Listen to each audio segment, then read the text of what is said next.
نحمده ونصلي ونسلم على رسولنا الكريم أما بعد فقد قال الله تبارك وتعالى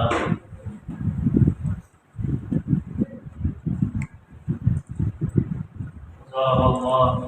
مثلا قرية كانت آمنة مطمئنة يأتيها رزقها رغدا من كل مكان فكفرت بأنعم الله فأذاقها الله لباس الجوع والخوف. وقال نبينا صلى الله عليه وسلم سيد القوم خادمهم، أو كما قال نبينا صلى الله عليه وسلم. بزرگان محترم عزیزان گرامی، اللہ تبارک و تعالیٰ کا شکر ہے کہ اللہ تبارک و تعالیٰ نے بہت ساری نعمتوں میں ایک نعمت یہ بھی عطا فرمائی ہے کہ ایسے ملک میں ہمارا وجود ہوا ہے جو ملک امن کے اعتبار سے بھی، اطمینان کے اعتبار سے بھی، روزی کے کمانے کے اسباب کے اعتبار سے بھی ترقی پذیر ملکوں میں شمار ہوتا ہے۔ عالمی حدود اور قیود بیان کرنے تعریفیں مقرر کرنے والوں کے پاس تین اصطلاحات ہیں۔ ایک ہے ترقی یافتہ ممالک، اور ایک ہے ترقی پذیر ممالک، اور ایک ہیں غریب ممالک، یعنی جو بالکل چھوٹے اور غربت کی سطح پر ملکی اعتبار سے جس کے باشندے زندگی گزار رہے ہیں۔ ایک وہ ہیں جو ترقی کی طرف بڑھ رہے ہیں، اور کچھ ملک ہیں، ممالک ہیں دنیا کے اندر وہ باضابطہ ترقی یافتہ ہیں۔ تو اللہ تبارک و تعالیٰ نے ہم کو ایسا ملک عطا فرمایا جو ترقی پذیر ہے اور بعض گوشوں کے اندر، بعض اعتبارات سے ترقی یافتہ ملکوں سے کہیں بہت زیادہ بہتر ہے۔ یقیناً خلافت راشدہ تو مسلم ممالک میں جہاں مسلمان حکمراں ہوں اور جہاں کی عوام کی بڑی تعداد مسلمان ہو، اور وہ خود قرآن اور حدیث اور فقہ اسلامی کے مطابق اپنی حکومتیں قائم کر رکھے ہوں، ان کی خلافتیں بھی خلافت راشدہ کی مطابق نہیں ہیں، تو پھر جہاں مسلمان 20 سے 25% یا کم و بیش ہوں، اور وہ بھی پورے ملک میں بکھرے ہوئے ہوں، اور وہاں پر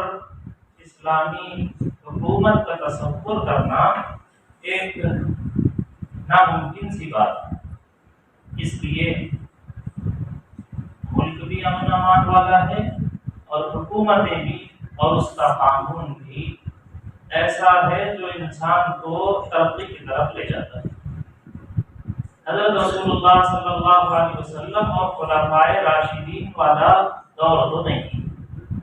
حضرت رسول اللہ صلی اللہ علیہ وسلم نے حکمرانوں کو جو تصور دیا تھا وہ یہ تھا کہ رعایا کے خادم بن کر رہو۔ اسی لیے آپ نے فرمایا سید القوم، جو قوم کا لیڈر طے ہو، جو کسی گلی کا لیڈر طے ہو، یا کسی منڈل کا، یا کسی ڈسٹرکٹ کا، یا کسی ریاست کا ہو، اس کو نبی علیہ السلام کی تعلیمات یا خلفائے راشدین کا نہج یہ تھا کہ وہ اپنے آپ کو ان سب کا خادم سمجھ کر خدمت کیا کرتے تھے۔ پہلے خلیفہ حضرت سیدنا ابو بکر صدیق رضی اللہ تعالیٰ عنہ ہوئے ہیں۔ حضرت سیدنا ابو بکر صدیق رضی اللہ تعالیٰ عنہ کی خلافت میں حضرت عمر فاروق رضی اللہ تعالیٰ عنہ نے دیکھا کہ مدینے کے کنارے ایک معذور بوڑھی عورت رہتی ہے اور رات کے وقت میں کوئی آ کر اس کا گھر جھاڑو بھی دے دیتے ہیں، اس کا کھانا تیار بھی کر دیتے ہیں اور اس کے اور دیگر کام بھی کر دیتے ہیں،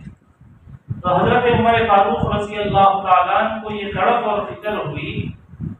کہ آخر اس بوڑھی اندھی معذور بوڑھی کی خدمت کرنے والا شخص کون ہے؟ آخر ایسا نیک آدمی جو اپنے اس نیکی کو اتنا چھپا کر رکھ رہا ہے، رات جب چھا جاتی ہے، اندھیرا پھیل جاتا ہے اور لوگ ایک دوسرے کو پہچانتے نہیں، ایسے وقت میں ایک نوجوان آ کر اس بوڑھی کا گھر بھی صاف کر رہا ہے، اس کی بکریوں سے دودھ بھی دو رہا ہے اور اس کے لیے کھانا تیار کر کے کھلا رہا ہے۔ حضرت عمر فاروق رضی اللہ تعالیٰ نے کوشش کی دیکھنے کی، پہلے دن محسوس نہیں ہوا اندھیرے کے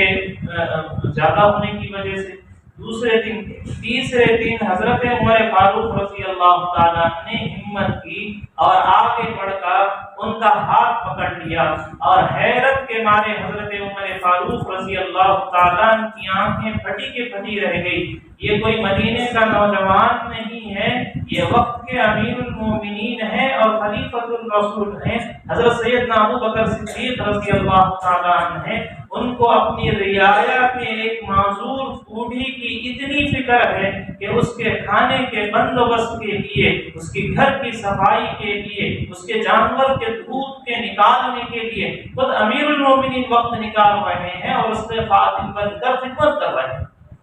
حضرت عمر فاروق رضی اللہ تعالیٰ نے اپنے خلافت میں جو گشت کرنے کا رواج بنایا تھا،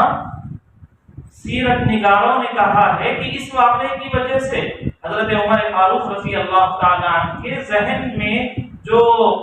گشت کر کے گھوم کے گھر گھر جا کر فرد کے احوال لینے کا جو خیال آیا، وہ خیال اس واقعے کی وجہ سے حضرت عمر فاروق رضی اللہ تعالیٰ عنہ کو آیا۔ چنانچہ جو ہی جس دن حضرت ابو بکر صدیق رضی اللہ تعالیٰ عنہ کی تدفین ہو گئی، انتقال ہو گیا، تو حضرت عمر فاروق رضی اللہ تعالیٰ عنہ نے، چونکہ وہ ان کے نائب بنے تھے، انہوں نے محسوس کیا کہ میں ہر چیز میں ان کا نائب ہوں، ایسا نہیں کہ سیٹ پر بیٹھنے اور فیصلوں کے کرنے میں میں صرف نائب ہوں، بلکہ انہوں نے جو قوم کے ساتھ، ملت کے ساتھ، امت کے ساتھ، رعایا کے ساتھ، اپنے ماتحتوں کے ساتھ حضرت ابو بکر صدیق رضی اللہ تعالیٰ عنہ کا جو جیسا رویہ تھا ویسا میں ادا کروں، اس کے لیے حضرت عمر فاروق رضی اللہ تعالیٰ عنہ رات کو اسی بوڑھی کے گھر پر گئے اور جا کر جو کام حضرت ابو بکر صدیق رضی اللہ تعالیٰ کو کرتے دیکھا تھا وہ کام انجام دیے اور کھانا تیار کر کے اس بوڑھی کے سامنے رکھا اور اس سے کہا کہ اماں کھانا تیار ہے، کھا لو۔ تو جو ہی یہ کان میں اس کی بات پہنچنا تھا، اس بوڑھی نے کہا شاید میرا ابو بکر آج چلا گیا۔ تو حضرت عمر رضی اللہ تعالیٰ نے کہا کہ کیسے آپ کو پتا چلا کہ حضرت ابو بکر انتقال کر گئے؟ حدیث میں نبی علیہ الصلوۃ والسلام نے فرمایا سید القوم خادمہ، ایک لیڈر، ایک قائد کو، ایک ذمہ دار کو کس تصور کے ساتھ رہنا چاہیے؟ خادم کا تصور، یہ خیال ہونا چاہیے۔ خاندان کا لیڈر ہو، خاندان کے بڑے ہوں، محلے کے بڑے ہوں، مسجدوں کے بڑے ہوں، مدرسوں کے بڑے ہوں، کمیٹیوں کے بڑے ہوں، سیاسی اعتبار سے بڑے ہوں، کسی اعتبار سے اللہ نے آپ کو بڑا بنایا ہے تو اسلامی تصور کیا ہے؟ میں بڑا بن گیا اس وجہ سے اب دو چار لوگ میرے پیچھے چلیں گے اور میں جب چلوں گا، میں رکوں گا تو سب رک جائیں گے، جب میں بیٹھوں گا تو وہ تھام لیں گے اور میں اشارہ کروں گا تو وہ کود پڑیں گے، ایسا نہیں۔ آپ صلی اللہ علیہ وسلم نے فرمایا لیڈر کا تصور آپ علیہ الصلوۃ والسلام نے خادم کی حیثیت سے دیا۔ آپ نے کہا خادم بن کر، خدمت کرنے والا بن کر، سمجھ کر رہو، اور یہی تصور خلفائے راشدین کو تھا، یہی تصور حضرت رسول اللہ صلی اللہ علیہ وسلم کی زندگی میں تھا۔ تو آپ نے جو پیغام دیا ہے وہ پیغام سمجھنے کی ضرورت ہے۔ ہمارے بھی لیڈر خادم کی طرح نظر آتے ہیں، جس وقت میں ووٹ مانگنے کے لیے آتے ہیں تو یہ پوری حدیث ان کے اوپر سچی نظر آتی ہے کہ سید القوم خادمہم، ووٹ مانگے تک ایسا لگتا کہ اشارہ کرو تو آپ کے حکم کے تابع ہیں، یہ علاؤ الدین کے جن ہیں اور اس چراغ کو رگڑنے سے باہر آئے ہیں، آپ جو مسئلہ ان کے سامنے رکھو ہر طرح کا وعدہ کرنے کے لیے تیار ہو جاتے ہیں، لیکن جو ہی جیت جاتے ہیں تو ایسا لگتا ہے کہ ملک آزاد نہیں ہوا، ابھی بھی فرنگی موجود ہیں، انگریز پھر سے حکومت کر رہے ہیں، ایسا معلوم ہوتا ہے۔ یہ ایسا لگتا ہے ہم سب غلام ہیں اور وہ آقا ہیں، اور ہم سب بندے ہیں اور وہ خدا ہیں، اور وہ سب برہمن ہیں اور ہم شودر ہیں، ایسا نچلے انداز سے دیکھا جاتا ہے۔ تو میں یہ بیان کر رہا تھا حضرت رسول اللہ صلی اللہ علیہ وسلم نے بڑوں کو کس تصور سے رہنے کا کیا مزاج آپ علیہ السلام نے دیا۔ آپ صلی اللہ علیہ وسلم نے فرمایا تھا خادم بن کر رہو، اور چنانچہ خلفائے راشدین کی زندگیاں آپ اس سے بالکل روشن دیکھیں گے کہ کیسے وہ اپنے آپ کو اس تصور کے ساتھ رہ رہے ہیں۔ حضرت عمر فاروق رضی اللہ تعالی عنہ ہیں، ایک خاتون جو دوسرے قبیلے سے اپنا ماہانہ وظیفہ وصول کرنے کے لیے مدینے آئی ہوئی ہیں، اور رات میں گشت کرتے کرتے اس کے پاس پہنچ گئے، اور وہاں ایک بچہ رو رہا تھا۔ اس کو دیکھ کر حضرت عمر فاروق رضی اللہ تعالیٰ نے پوچھا کہ یہ بچہ کیوں رو رہا ہے؟ اس خاتون نے کہا کہ اس کو میں دودھ چھڑانے کی مشق کرا رہی ہوں۔ تو انہوں نے پوچھا کیوں، اس کو دودھ چھڑانے کی کیا ضرورت ہے؟ تو اس عورت نے کہا ہمارے امیر المومنین، ہمارے جو لیڈر ہیں وہ وظیفہ اسی وقت میں دیتے ہیں جب کہ بچے دودھ پینا چھوڑ دیں، تو میرے یہ بچے کو وظیفہ مل جائے گورنمنٹ سے، اس وجہ سے میں اس کو بھوکا رکھ کر دودھ چھڑانے کی مشق کر رہی ہوں۔ تو حضرت عمر فاروق رضی اللہ تعالیٰ نے کہا اس طرح سے میرے فیصلے کی وجہ سے پتہ نہیں کتنے بچے جو دودھ پینے کی عمر کے اندر بھوکے پیاسے رہ رہے ہیں، اپنے فیصلے کو بدلا، انہوں نے تبدیل کی۔ اس سے معلوم کیا تمہارے پاس کھانے کے لیے کچھ ہے؟ اس نے کہا جو دیا جاتا ہے وہ سب ختم ہو گیا۔ تو حضرت ابوبکر صدیق رضی اللہ تعالیٰ عنہ، اس عورت نے بے باک انداز میں کہا تھا کہ قیامت ہوگی، ہمارے ہاتھ ہوں گے اور امیر المومنین کا گریبان ہوگا، ہم پوچھیں گے کہ انہوں نے غریبوں کا خیال نہیں کیا۔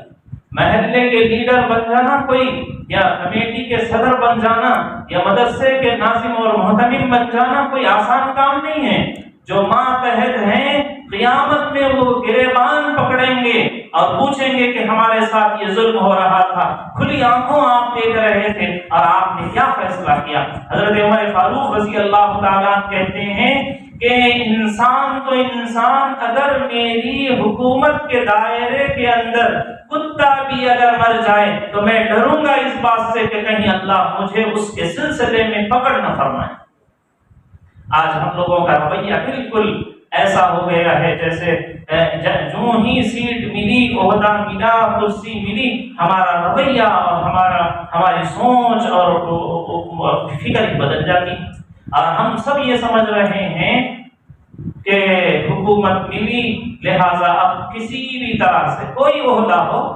کتنا پیسہ ہم بٹور سکتے ہیں، کتنا ہم رشتہ داروں کو آگے بڑھا سکتے ہیں، اقربا پروری، رشتہ داروں کو آگے بڑھانا یا مال کو لوٹنا جمع کرنا، یہ ہر عہدیدار کا مزاج بن گیا ہے۔ حضرت رسول اللہ صلی اللہ علیہ وسلم نے امانت دار ذمہ دار، امانت دار صدر، امانت دار لیڈر، امانت دار قائد بنایا تھا۔ حضرت عثمان غنی رضی اللہ تعالیٰ کے زمانے میں عطر آیا، بہت اچھی عمدہ خوشبو، تو اس کے تقسیم کرنے کے بارے میں حضرت عثمان غنی رضی اللہ تعالیٰ نے اعلان کیا کہ کوئی اٹھ کے یہ عطر کو تقسیم کر دیں۔ تو آپ کی اہلیہ حضرت نائلہ نے کہا اگر آپ اجازت دیں تو میں تقسیم کر دوں۔ تو حضرت عثمان غنی رضی اللہ تعالیٰ نے کہا کہ نہیں، یہ مجاہدین کا حصہ ہے، میں یہ چاہتا ہوں کہ مجاہدین میں سے ہی کوئی اس کو تقسیم کرے،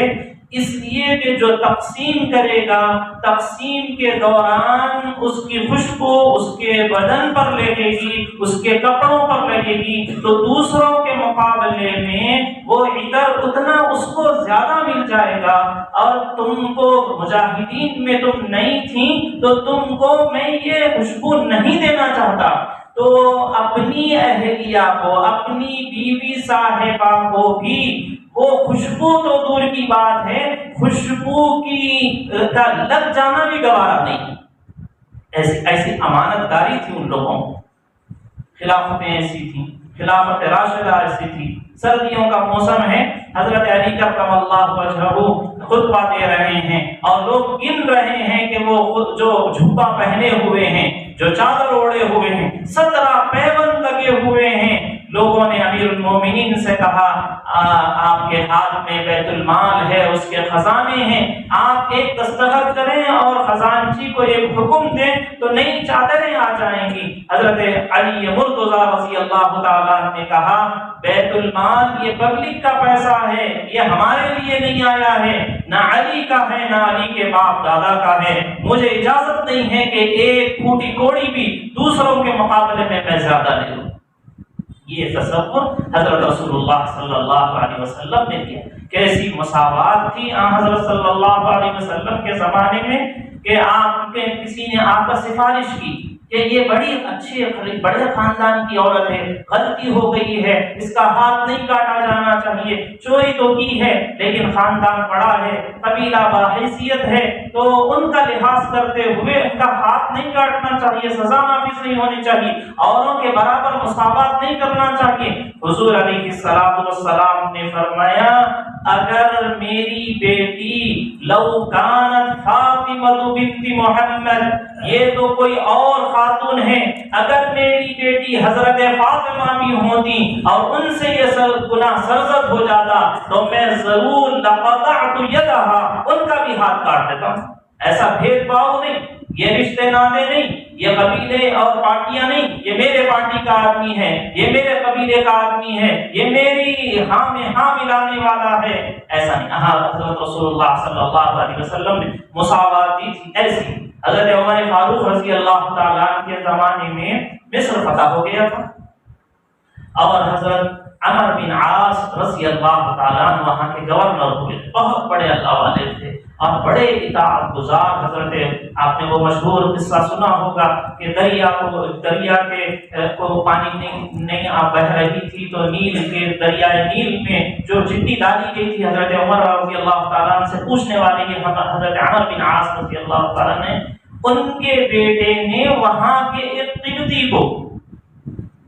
وہاں دو طرح کے لوگ تھے مصر میں، ایک اسرائیلی رہتے تھے، وہ قبطی رہتے تھے۔ آپ نے حضرت موسیٰ علیہ السلام کا بھی قصہ سنا ہوگا، انہوں نے بھی ایک قبطی کو،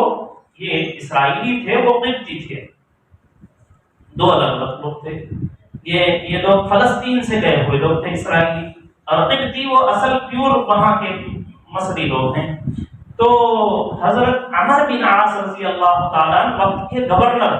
اور بہت کامیابی کے ساتھ وہ اس علاقے میں کام کیے ہیں، اسلام کی جڑیں مضبوط ہو گئی ہیں اور بڑا ان کا دبدبا ہے۔ ان کے بیٹے سے ایک غلطی ہو گئی اور بیٹا انہوں نے ایک قبطی کو، غیر مسلم کو، ان کے والد پورے حکمراں ہیں اور انہوں نے ان کے بیٹے نے ایک بچے کو مار دیا۔ تو حضرت عمر رضی اللہ تعالیٰ عنہ کو معلوم ہوا تو سرے محفل سب کے سامنے ان کے فرزند کو، بیٹے کو بلایا اور کہا منذ کم تعبدتم الناس، کب سے تم لوگوں نے لوگوں کو غلام بنا لیا ہے، جبکہ وقد ولدت امہاتہم احرارا۔ یہ تاریخی جملہ حضرت عمر فاروق رضی اللہ تعالیٰ نے جو کہا تھا کہ ان کو ان کے ماؤں نے آزاد جنم دیا ہے، کوئی ان کو غلام نہیں بنا سکتا، یہ کہہ کر سب کو برابری کا، مساوات کا جو درس دیا گیا تھا سب، حالانکہ وہ قبطی ہیں اور یہ مسلمان نہیں ہیں، اس کے باوجود وقت کے گورنر، کامیاب گورنر کا بیٹا ان کے اوپر ایک ہاتھ مار دیتا ہے تو حضرت عمر رضی رضی اللہ تعالیٰ ناراض ہو کر آپ نے کہا کہ ان چھوٹوں کو چھوٹا سمجھنا، ان کو غلام سمجھنا کب سے تم نے شروع کر دیا؟ تو میرے بھائیوں، اسلام کا حکومت کا ایک تصور ہے۔ اسلام اصول اور قواعد کے مطابق، قرآن و سنت کے مطابق حکومت کے کرنے کا حکم دیتا ہے، اگرچہ کہ اسلام جمہوریت کو پوری طرح سے پسند نہیں کرتا، اس لیے کہ جمہوریت میں لوگوں کے سر گنے جاتے ہیں، لوگوں کی حیثیت نہیں دیکھی جاتی کہ کتنے تعداد لوگ ایک بات کے قائل ہیں، یہ دیکھا جاتا ہے، کون ہے وہ دیکھا نہیں جاتا۔ اسلام یہ کہتا ہے کہ آپ مشورہ لینا ہے، لیکن مشورہ کس سے لیں گے؟ جو مشورے کا اہل ہوگا، جو اس محنت میں لگا ہوا ہے، اس سے مشورہ لیں گے۔ آپ بیمار ہیں تو کسی انجینئر، 9 انجینئر مل کر آپ کو ایک گولی تجویز کر رہے ہیں تو شریعت یہ نہیں کہتی کہ اس کی بات مان لو اس لیے کہ یہ 9 لوگ ہیں، بلکہ شریعت یہ کہتی ہے کہ یہ جو ایک ڈاکٹر بول رہا ہے اس کی بات زیادہ بہتر ہے، اس لیے کہ وہ اس فن کا ماہر ہے۔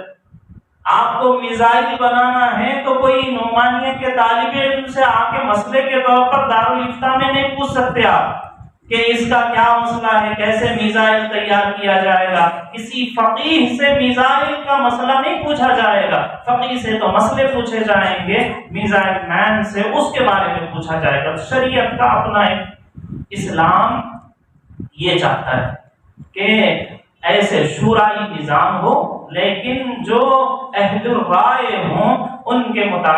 کی رائے کے مطابق عمل کرنا چاہیے۔ لیکن ایسے ملک جہاں پر جس کی بنیاد اسلام کے مخالف نہ ہو، جیسے ہمارا ملک ہے، ہمارے ملک کا جو دستور اور آئین ہے، اس کے جو سموِدھان ہے، اس کا جو کانسٹیٹیوشن ہے، یہ اسلام کی بنیاد کے مخالف نہیں ہے، اور اس میں اضافی چیز یہ ہے کہ اس میں ہر ایک ریلیجن کو ان کے پرسنل لا پر عمل کرنے کی اجازت ہے۔ اس وجہ سے ہماری ملک کی جمہوریت کو اور یہاں کے نظام حکومت کو جائز اور صحیح قرار دیا ہے۔ اس وجہ سے یہ تصور مسلمانوں کے ذہنوں میں نہیں آتا ہی نہیں ہے، لیکن زبردستی طور پر مسلمان نوجوانوں کو پھنسانے کے لیے یہ کہا جا رہا ہے کہ مسلمان اسلامی حکومت کے نافذ کرنے کے خواہش مند رہتے ہیں، یہ جمہوریت کے تابع رہنا پسند نہیں کرتے ہیں۔ وہ جو بڑے پرانے لوگوں کی باریک باریک علمی باتیں ہیں اس کو نکال کر مسلمانوں پر اعتراض کرتے، اور اس کا نتیجہ کیا نکلے گا؟ اس کا نتیجہ وہ یہ نکالتے ہیں کہ لہٰذا جب یہ اسلامی مملکت چاہتے ہیں تو ہم ہندوانہ مملکت چاہتے ہیں، ہندوازم چاہتے ہیں۔ حالانکہ کسی مسلمان کے ذہن میں نہیں آتا، مسلمان کے ذہن میں اتنا بھی نہیں آ رہا کہ میں پورے ملک میں نہیں، اپنی ذات کے اوپر اسلام نافذ کر لوں، اس کے لیے بھی نہیں تیار۔ کون ہے جو اسلام پر چل رہا ہے؟ کس کو ہے جو اپنی اوپر شریعت کو نافذ کرنا؟ اپنے 5 فٹ کے جسم پر شریعت مسلمان نافذ نہیں کرنا چاہ رہا ہے تو یہ پورے ملک پر شریعت نافذ کرنے کی بات کہاں کر سکتے ہیں؟ تو یہ بے جا اسلام پر مسلمانوں پر اعتراض ہے۔ تو مسلمان علل اس بات کے قائل ہیں کہ ہم یہاں کے جو دستور ساز کمیٹی جس میں ہمارے بزرگان دین بھی رہے، 26 جنوری کی مناسبت سے بھی ایک دو باتیں میں کہہ دوں کہ جو دستور یہاں کے جو آئین بنے ہیں، اس کے بنانے میں ہمارے علماء میں مولانا حفظ الرحمان صاحب، مولانا حسرت موہانی رحمۃ اللہ علیہ، مولانا ابوالکلام آزاد اور ایسے ہی بہت سینئر ماہر قانون تھے، سعد اللہ آسام کے رہنے والے تھے وہ، اور انہوں نے بھی بڑی کوششیں کی ہیں دستور کے بنانے میں، بلکہ دستور کی جو ڈرافٹنگ ہو رہی تھی، اس کی جو کمیٹی بن رہی تھی، اس وقت میں بنگال کے ایک مسلم لیگ کے لیڈر تھے، ان کے توسط سے وہ ڈرافٹنگ کی کمیٹی کو فائنل کیا گیا تھا۔ تو مسلمانوں نے خود یہ دستور بنانے میں حصہ لیا ہے. اس وجہ سے مسلمان اس ملک کے دستور پر پورے بھروسہ اور یقین رکھتے ہیں اور اس میں کسی طرح سے قرآن و حدیث کے مخالفت نہیں ہے. اس وجہ سے ہم اس کو پسند کرتے ہیں. اس کے علاوہ نہ تو ہم اسلامی حکومت الہی قانون کے قائل ہیں اور نہ ہی اس بات کو پسند کرتے ہیں کہ کوئی یہاں سیکولرزم کو ختم کر کے ہندوازم کو لانے کی بات کرے. اس کو بھی پسند نہیں کرتے. الغرض حضرت رسول اللہ صلی اللہ علیہ وسلم نے جو فرمایا ہے وہ اصل پیغام سید القوم خادمہم. اللہ نے آپ کو جہاں کسی عہدے پر کچھ بھی بڑا بنایا ہو، خادم بن کر، چھوٹا بن کر، ان کا خدمت گزار بن کر رہنا. اللہ مجھے آپ کو ساری ملت کو عمل کی توفیق نصیب فرمائے. وآخر دعوانا الحمدللہ.